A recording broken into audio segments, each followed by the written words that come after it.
The phone rang for the third time in under a minute, and Marlene Doyle wiped ketchup off her fingers before she picked it up, balancing it between her shoulder and her ear while she rang up a check for table 6. "Blue Plate Diner, this is Marlene."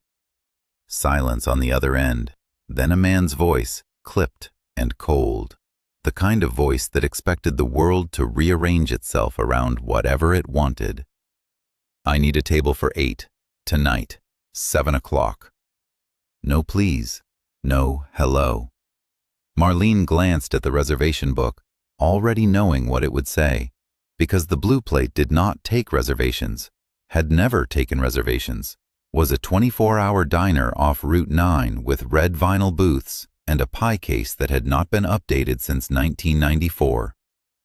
"Sir, we're first come first served here." "Then make an exception," the voice said, sharper now, edged with the particular impatience of a man unused to hearing the word no. "Tell your manager Antonio Russo is calling." He said the name like it should mean something, like it should make the floor tilt under her feet, and maybe, somewhere in the county, it did. But Marlene had been on her feet since 6 that morning, her lower back screaming, a table of teenagers who'd left $4 on an $80 check, and she did not have the bandwidth left in her body to care whose name carried weight in whatever world this man lived in. "Mr. Russo, I don't care if you're the King of England. We don't hold tables. We don't take reservations. And if you're going to talk to me like that, you can find somewhere else to eat." And she hung up. She set the phone back in its cradle with more force than necessary and went back to ringing up table 6, already forgetting the call the way she forgot most rude customers, filing it under the long list of men who thought a raised voice was a form of currency.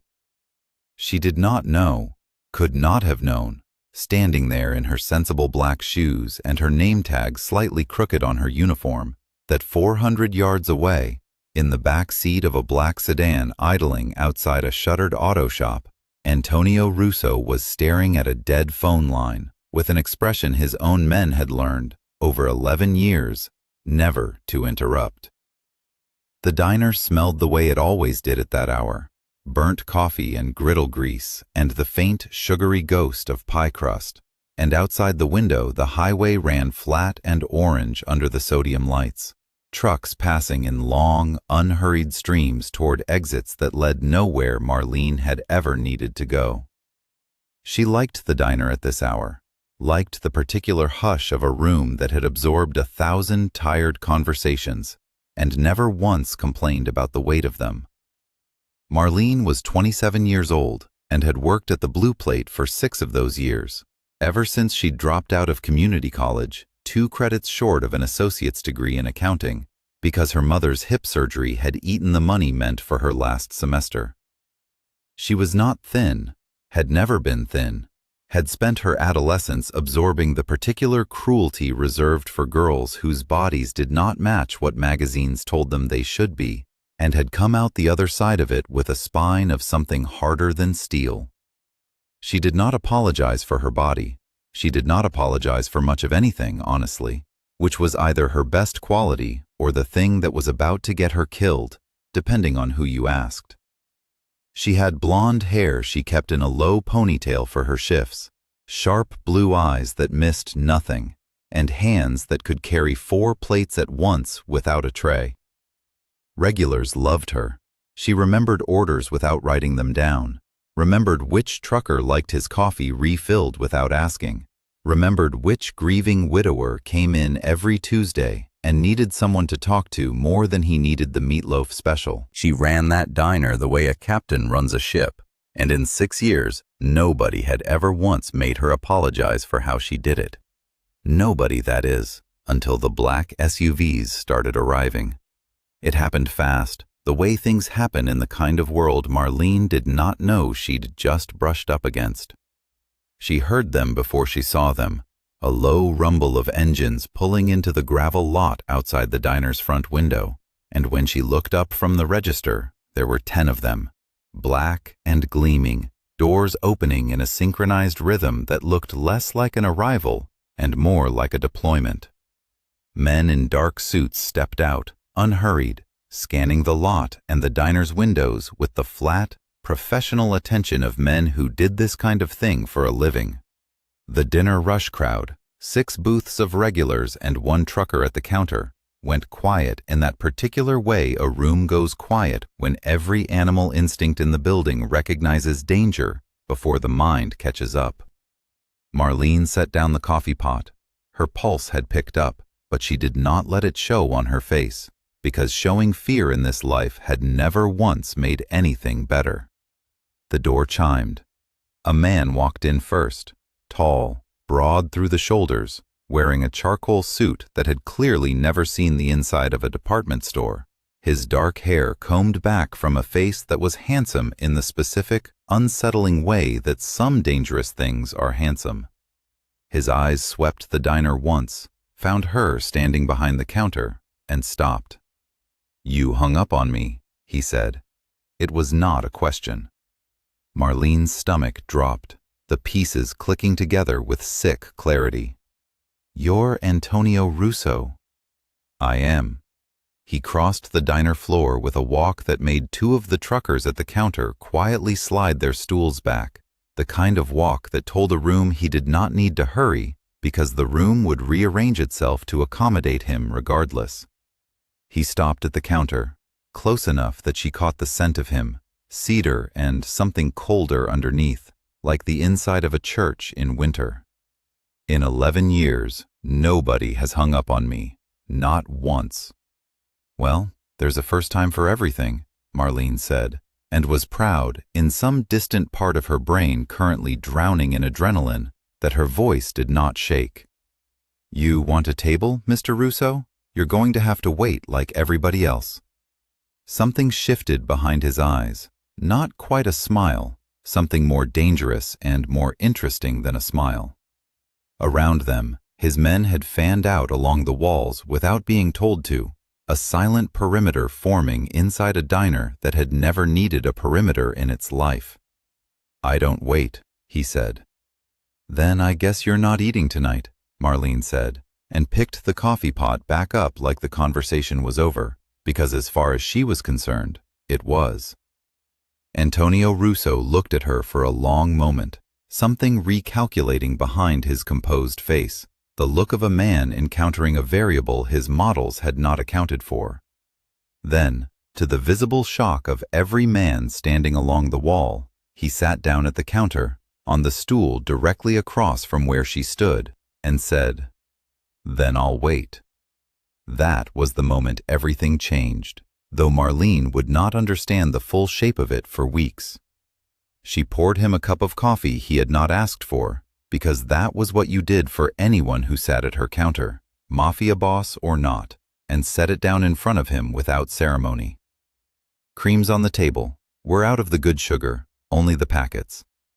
"Black is fine," he said, and watched her with an attention that made the back of her neck warm, despite every instinct screaming at her that this man was not safe, that this man had 10 SUVs and a small army because his ordinary Tuesdays required them. What Marlene did not know, could not have known, standing there refilling coffee for a man who had just brought a small army to a roadside diner, was that Antonio Russo had not come there to punish her for hanging up on him. He had come because in 11 years of running the largest territory on the eastern seaboard for a family that stretched back 3 generations, nobody, not a rival boss, not a federal prosecutor, not his own capos, had ever spoken to him the way she had, flat and unimpressed, and entirely without fear. He told himself in the back of the sedan on the drive over that he was coming to make an example. By the time he sat down on that stool, he understood he had come because he wanted to see her face again.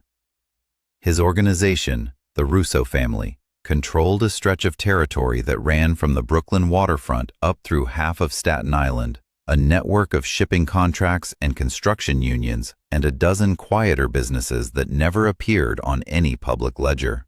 He had inherited it at 26, when his father was shot dead in the driveway of the family home by a man his father had trusted for 20 years, a betrayal that had reshaped Antonio into something colder and more careful than the young man who had grown up in that house. He did not trust easily. He had built an empire on the specific talent of reading people before they had a chance to lie to him, and in 6 minutes at that counter, Marlene Doyle had told him more truth than most people managed in 6 years. "You know who I am," he said, watching her work the register for the trucker at the end of the counter. "I know you're the man who called my diner rude and expected me to roll over for it," Marlene said. "Whatever else you are is your business, not mine." "Most people would find that dangerous," Antonio said, "not caring who I am." "Most people around here have bigger problems than you, Mr. Russo," she said, sliding his check toward him though he had not asked for it. "Rent's due. Mrs. Whitmore's diabetic and can't afford her insulin this month. My manager's out with a bad back and I've been covering doubles for 2 weeks straight. You're intimidating, sure, but you're not my biggest problem tonight." Something in his face shifted again, that same unreadable recalculation, and this time it did not close back over into stillness. He looked, for the first time since he'd walked through that door, almost amused. "What's your name?" "Marlene." "Marlene," he repeated, and the sound of her name in his mouth landed strange and warm somewhere in her chest, though she refused to examine why. "I'll remember that." She would think about that later, the way he'd said her name like he was filing it away somewhere permanent, but in the moment, she simply refilled his coffee one more time and moved down the counter to check on the trucker, because the diner did not stop running just because a dangerous man had decided to sit at it.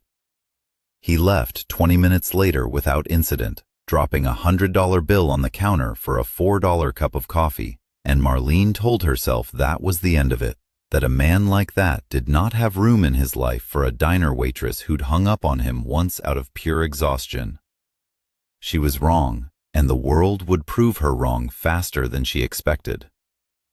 2 nights later, the trouble that had been circling Antonio Russo for months finally found a way to reach him through the one place he had, without meaning to, made himself vulnerable. It started with a car that idled too long in the Blue Plates lot, a driver who did not come inside, and Marlene noticing it only because 6 years of working a diner off a highway had taught her to notice cars that did not belong. She mentioned it to no one, filed it away the way she filed away everything, and went home at the end of her shift without knowing that the man in that car had photographed her twice through the diner window and sent the pictures to a man named Salvatore Greco, who ran the rival family across the river, and had spent the better part of a year looking for exactly this kind of leverage against Antonio Russo. Greco's people had been circling Russo territory for months, testing the edges of the docks the Russo family controlled, probing for a weakness that did not exist anywhere in Antonio's business, because Antonio Russo did not make mistakes in business. He had, however, sat down at a diner counter in full view of a highway camera and stayed for 20 minutes with a woman he had no professional reason to be near, and in Greco's world, that kind of anomaly was worth investigating.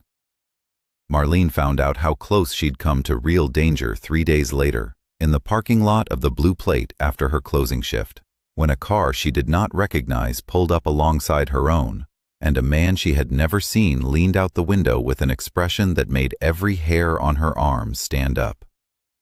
"You're the waitress, the one Russo likes." It was not a question, and it was not friendly. Marlene's hand went instinctively to her keys, angling one between her knuckles the way her older brother had taught her years ago, though she kept her voice level. "I don't know what you're talking about." "Sure you don't," the man said, and smiled in a way that had nothing warm in it. "Tell your friend Salvatore Greco says hello. Tell him the docks belong to whoever's smart enough to take them." The car pulled away before she could respond, gravel spraying against her shins, and Marlene stood alone in the dark lot with her heart hammering, and the sudden, cold understanding that pouring coffee for the wrong man had made her a target in a war she had never signed up to fight. She did not call Antonio Russo that night. She told herself she did not have his number, which was true, and that even if she did, calling a mafia boss over a stranger in a parking lot felt like exactly the kind of overreaction that got ordinary people pulled deeper into worlds they had no business entering. She drove home instead, checked her locks twice, and lay awake until nearly dawn replaying the man's smile and the weight of her own keys between her fingers. Antonio found out about the incident within 18 hours because he had, without telling her, quietly assigned a man to watch the Blue Plate's parking lot after that first visit, a decision he had justified to himself as due diligence, and had not examined too closely for what it actually meant. When his man reported the encounter, word for word, Antonio Russo went very still in the particular way that made every soldier in his organization understand something had just changed, permanently and dangerously. He arrived at the Blue Plate the following evening without his usual procession, just 2 cars instead of 10, and walked in alone, finding Marlene mid-shift, refilling a booth of regulars' waters with a steadiness that did not match the exhaustion Antonio could read plainly in the tight set of her shoulders. He waited until she'd finished the table before he approached the counter, and this time, when she looked up and saw him, something in her expression was different, more guarded than it had been the first night. "You heard," she said, before he could speak. "I heard." His voice was low, controlled, but there was something underneath it, something that had not been there the first night, a current of restrained fury that made the air around him feel a degree colder. "I'm sorry. That's on me, not you. I didn't ask for your protection, Mr. Russo." "I know you didn't," he said, "but you have it anyway, whether either of us likes it. Salvatore Greco doesn't send men to threaten waitresses at diners for fun. He sent that man because he thinks you matter to me, and unfortunately, he's not wrong." Marlene set down the water pitcher, her hands not quite steady, the reality of the last 18 hours finally cracking through the composure she'd been holding since the parking lot. "So what happens now? I get to be collateral damage in whatever war you two are having?" "No," Antonio said, and the single word carried more weight than she expected. "What happens now is I make sure nothing happens to you at all. That's not negotiable." "You don't get to decide that for me." "I'm not deciding it for you," he said, meeting her eyes with an intensity that made her stomach turn over despite everything her rational mind was screaming. "I'm telling you what I'm going to do regardless of what you decide, because I am not the kind of man who lets something happen to someone because he was too proud to admit he cared what happened to her."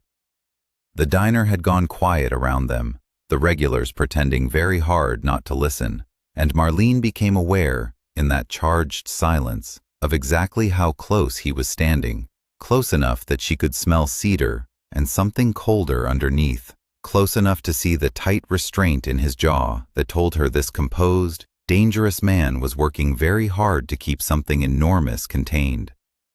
"I have a life here," she said finally, quieter now. "A job. My mother 2 towns over who needs me to check on her twice a week. I can't just disappear into whatever protection detail you're imagining." "I'm not asking you to disappear," Antonio said. "I'm asking you to let me make sure the life you already have stays safe. There's a difference, Marlene, and I think you know it." She studied him for a long moment, weighing the danger she could feel radiating off him against the strange, unwilling steadiness she felt every time he said her name, and something in her, some tired, stubborn part of herself that had spent 6 years being underestimated by men who thought loud was the same as strong, made a decision she would spend the rest of the night trying to talk herself out of. "Fine," she said. "But I'm not hiding.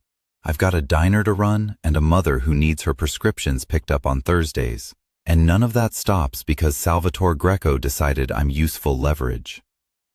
"Understood," Antonio said, and something in his face, for just a moment, was almost warm. "Thursdays. I'll remember that too."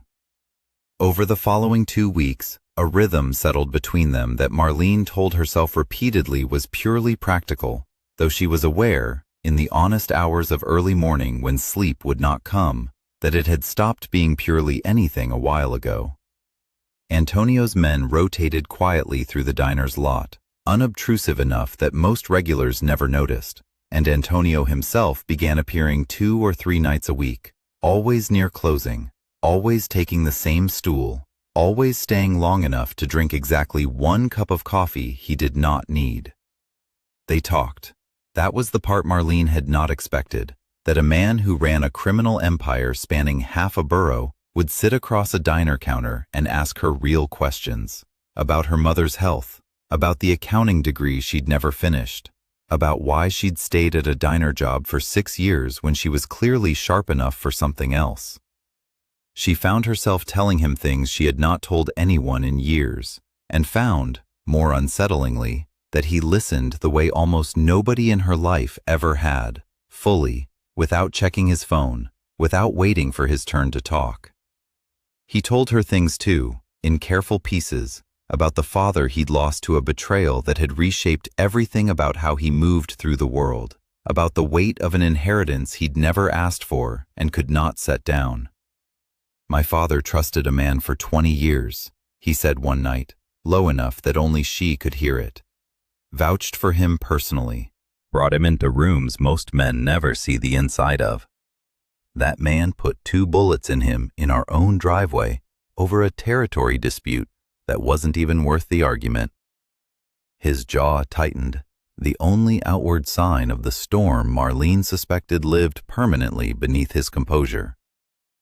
"I don't trust easily. I want you to understand that's not something personal about you. It's something the world taught me a long time ago." "I understand loss," Marlene said quietly. "My dad left when I was 12. Not dead, just gone. Decided a diner waitress's kid wasn't worth the child support fight. Different kind of loss than yours, but I understand what it does to you. Learning early that the people who are supposed to protect you sometimes don't." Something passed between them in that silence, an understanding that had nothing to do with words, and Antonio reached across the counter, slowly, and covered her hand with his own, his skin warm despite the cold precision of everything else about him. Neither of them said anything. Neither of them pulled away. The confession, when it came, arrived not as a declaration, but as an action neither of them could take back. It was a Thursday night, 3 weeks after that first phone call, and Marlene had just finished checking on her mother 2 towns over, driving back along the dark highway toward her own apartment, when her phone rang with a number she now recognized. "Don't go home tonight," Antonio said, his voice tighter than she had ever heard it. Greco made a move. "My men intercepted it, but I need you somewhere secure until I understand how deep this goes." Marlene's hands went cold on the steering wheel. "What kind of move?" "The kind that ends badly for people I care about," he said. "Please, Marlene, not as an order, as a request. Come to my place tonight." She should have said no. Every rational instinct told her that going to the private residence of a mafia boss in the middle of an active war with a rival family was the single most dangerous decision available to her that night. And still she found herself turning the car toward the address he gave her, telling herself it was practical, telling herself it was safety, knowing underneath all of it that it was something else entirely. His home sat behind a gate on a quiet stretch of waterfront property, more understated than she expected. Dark wood and stone rather than the ostentatious marble she'd half imagined. And Antonio met her at the door himself, his usual composure fractured in a way she had never seen, relief and restrained fury warring openly across his face when he saw her step out of the car unharmed. "You're safe," he said, and the words came out rougher than anything she'd heard from him yet. "I'm safe," she confirmed, and before either of them fully decided to, the distance between them had closed, his hands framing her face with a careful desperation that contradicted every image of controlled stillness she had built of him over 3 weeks. "Antonio, I told myself getting close to you was about keeping you safe," he said, his forehead resting against hers, his breath uneven in a way that had nothing composed left in it. That was a lie I told myself because the truth scared me more than Salvatore Greco ever could. You are the first person in 11 years who has looked at me and seen a man instead of a name people are afraid of. I saw the man from the first phone call, Marlene said. I just didn't know yet that I was going to fall for him. He kissed her then, and it was not gentle. It was the kiss of a man who had spent 11 years holding every part of himself in careful check and had finally run out of reasons to keep doing it. And Marlene kissed him back with everything she had been refusing to name since the night he'd sat down at her counter uninvited and stayed anyway. When he finally pulled back, his hand still cradling her jaw, his voice had steadied into something quieter, more certain. There's a cost to this, he said. Greco knows what you mean to me now. That doesn't go away because we admit it to each other tonight. I know, Marlene said. I've known since the parking lot. I'm still here. There was a quiet afternoon between the warehouse threat and the confession that Marlene would carry with her long after. An ordinary Tuesday when Antonio arrived before the dinner rush instead of after, sat at his usual stool, and instead of coffee, asked her to teach him how to make the diner's meatloaf, the one dish every regular ordered without fail. She had laughed at him, certain he was joking, and he had simply rolled his shirt sleeves to the elbow and waited.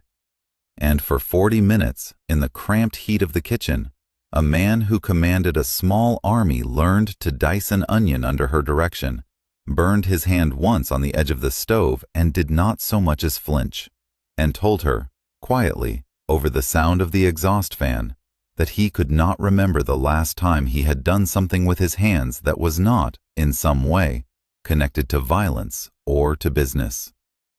She had watched him plate the meatloaf like it mattered, like it was the most important task he had undertaken in a decade, and had understood, in that unremarkable kitchen, that whatever she felt for him had stopped being about danger a long time ago.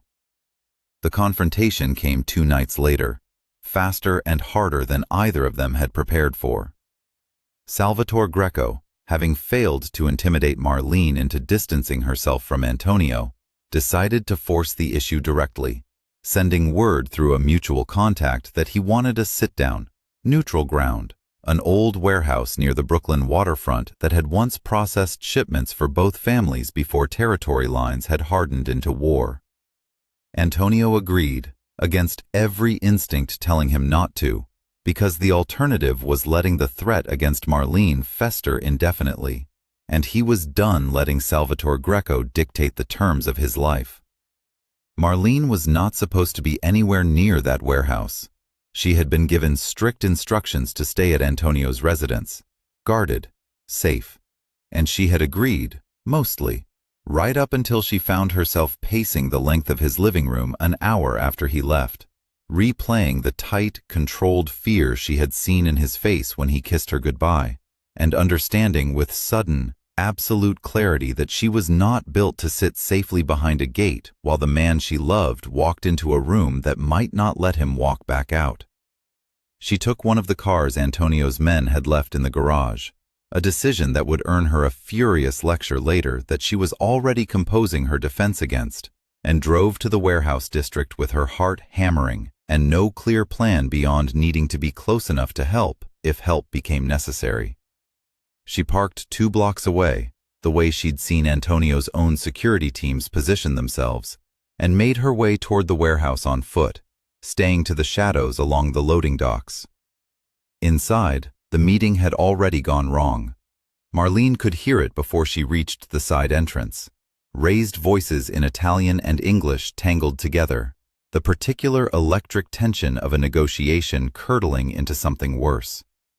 She reached the door in time to see, through a gap in the corrugated metal, Antonio standing with his hands loose at his sides in a posture she now recognized as deceptively calm, facing Salvatore Greco across a stretch of concrete floor.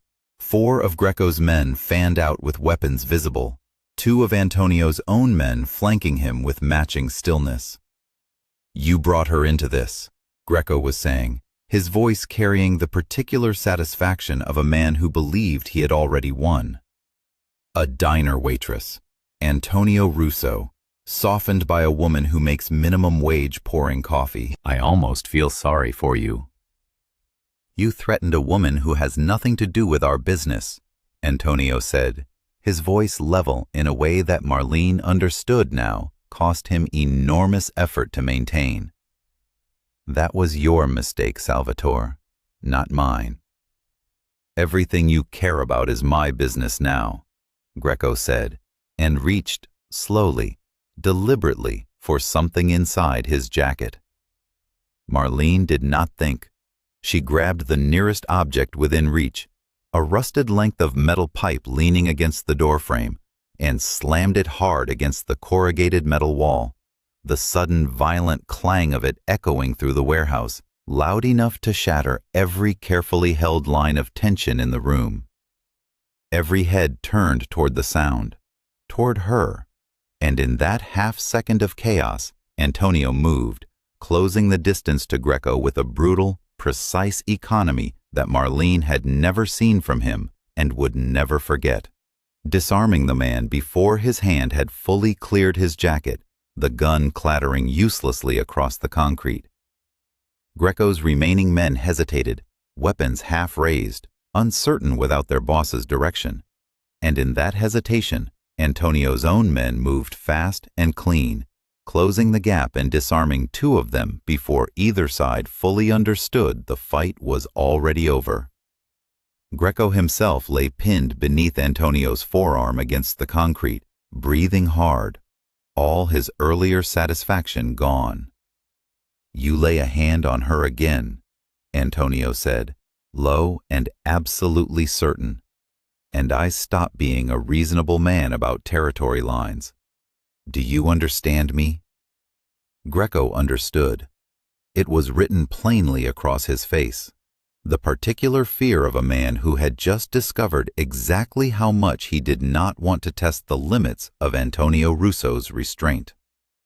He nodded once, and Antonio released him, stepping back with the same controlled stillness he had walked in with, though Marlene could see now, watching him from the doorway, the way his hands were not quite steady. He turned and found her there, and for a moment neither of them moved, the enormity of what had almost happened settling over the warehouse floor between them. Then he crossed the distance in 3 long strides and pulled her against him hard enough that she felt his heart hammering through the fabric of his shirt. You could have been killed, he said against her hair, his voice rough in a way she had never heard from him. You were supposed to stay safe. I couldn't, Marlene said simply. You went into danger for me. I wasn't going to sit behind a gate while it happened. He pulled back to look at her, something in his face finally, completely unguarded. I am done pretending this is manageable, that I can keep you at a careful distance and call it protection. I don't want careful distance anymore, Marlene. I want you standing next to me, not hidden behind me. Then let me stand there, she said. Eyes open. I know exactly what I'm choosing. Word spread through both organizations within days that Salvatore Greco had backed away from Russo territory entirely, that whatever leverage he had hoped to hold over Antonio Russo had evaporated the moment he understood the woman was not a weakness to exploit, but a line he was not going to survive crossing twice. The docks stayed Russo territory. The war, for now, was over. 3 weeks later, the Blue Plate Diner looked exactly the way it always had. Red vinyl booths and a pie case in need of updating, and a bell over the door that chimed every time someone walked in. But there was a new stool at the end of the counter that had become, without anyone officially declaring it, Antonio Russo's stool, and he sat on it most evenings now, drinking coffee he no longer pretended he needed, watching Marlene run her diner with the same steady competence that had first made him sit down uninvited and stay anyway. The regulars had stopped whispering about the black SUVs weeks ago, Mostly. And Marlene had stopped pretending, even to herself, that this was purely practical. When her shift ended, she untied her apron, hung it on its hook behind the counter, and walked out from behind it into a night that no longer felt like something to survive alone. Antonio was waiting by the door, the way he was most nights now, and when she reached him, he took her hand without either of them announcing it, the two of them walking out together into a parking lot that had once held 10 black SUVs, and now, most nights, held just one. If you loved watching Marlene refuse to back down from a man who thought his name was enough to move the world, make sure you like this video and subscribe for more dark romance stories just like it. Drop a comment below and tell me what you would have done if you picked up that phone. Would you have hung up too? New stories drop every week, so stick around because this is only the beginning of what this channel has waiting for you.